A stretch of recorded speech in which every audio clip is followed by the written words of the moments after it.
Good morning. நம்ம 2 டேஸாக நம்ம பார்த்தது கோல்டு பார்த்தோம். XAUUSD கோல்டு நான் உங்களுக்கு சப்போர்ட் செல்லிங் சொல்லியிருந்தேன். ஸோ செல்லிங் பிளேசஸ் நான் உங்களுக்கு ஆல்ரெடி சொல்லியிருந்தது. மார்க்கெட் இந்த ரேஞ்சில் இருக்கும்போதே நான் சொல்லியிருந்தேன். செல்லிங் பிளேஸ் இந்த இடம் சொல்லியிருந்தேன். ஐ மீன் இங்கே செல்லிங் சொல்லியிருந்தேன். 20 எடுக்கலாம் ஆர் 25 எடுக்கலாம். ஹைக்கு மேலே ஸ்டாப் லாஸ் வச்சுக்கோங்க. 31, 32, 34 ரேஞ்சில் வச்சுக்கோங்க. அதோடைய டார்கெட் வந்து 85 வரலாம் அப்படின்னு. நியர் அபவுட் நமக்கு 92 வந்துடுச்சு.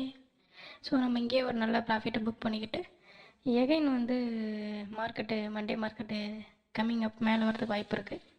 ஸோ நம்ம செல்லிங் ட்ரை பண்ணலாம். எகைன் செல்லிங் ட்ரை பண்ணலாம். லாங் டார்கெட் 84 ஆர் அதையும் உடைக்க வாய்ப்பு இருக்குது. ஸோ நான் சொன்ன மாதிரி ஸ்டாப் லாஸ் மேலே மெயின்டைன் பண்ணிக்கோங்க. மண்டே மார்க்கெட் வந்து உங்களுக்கு செல்லிங் ரேஞ்ச் வந்து பார்த்துக்கிட்டீங்க அப்படின்னா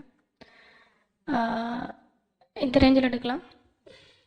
15 எகெயின் இல்லை அப்படின்னா உங்களுக்கு 20 சேம் அதே ரேஞ்சு 20 ரேஞ்சில் எடுக்கலாம். ஸோ 15 இந்த ரேஞ்சை வந்து நீங்கள் வெயிட் பண்ணி பாருங்கள். இல்லைன்னா பெஸ்ட்டு செல்லிங் வந்து 20 எகெயின் 20 தான். எகெயின் நீங்கள் டார்கெட் வந்து அதே 20 to 30 பாயிண்ட் பார்க்கலாம். ஸோ லாங் டைமாக இந்த வீக் ஃபுல்லாக செல்லிங்கில் தான் இருக்கும்னு நான் எதிர்பார்க்குறேன். ஸோ வீக்லியில் பார்த்தீங்கன்னாலும் மந்த்லியில் பார்த்தீங்கன்னா பையிங்கில் இருந்தாலும் இது ஒரு சின்ன கரெக்ஷன், ஸ்மால் கரெக்ஷன் இந்த ரேஞ்ச் எடுத்துகிட்டு பார்க்கலாம். ஸோ வெயிட் பண்ணி பார்ப்போம் எப்படி இருக்க மார்க்கெட்டுன்னு. தேங்க்யூ.